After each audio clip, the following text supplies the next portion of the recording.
गुलबर्गा चौक police station की team ने एक अहम कार्रवाई अंजाम देते हुए एक बाइक चोर को गिरफ्तार कर लिया है और कुल 8 चोरी हुई मोटरसाइकिल्स बरामद की हैं।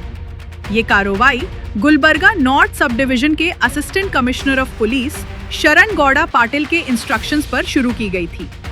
चौक पुलिस स्टेशन के पुलिस इंस्पेक्टर सुशील कुमार की क़ियादत में उनकी टीम ने गहरी जांच और लगातार इन्वेस्टिगेशन के बाद ये कामयाबी हासिल की। इस ऑपरेशन में इंस्पेक्टर सुशील कुमार के साथ पीएसआई कविता, एएसआई तारा सिंह, बंदा नवाज, गुरुमूर्ति, शिवानंद, राजकुमार, तौसीफ हुसैन और अभिषेक ने चोर को पकड़ने में एक अहम किरदार अदा किया है। पुलिस ने इन्वेस्टिगेशन के दौरान एक बाइक चोर को गिरफ्तार करते हुए शाइन, स्प्लेंडर के अलावा दीगर कुल 8 मोटरसाइकिल्स बरामद कर ली हैं।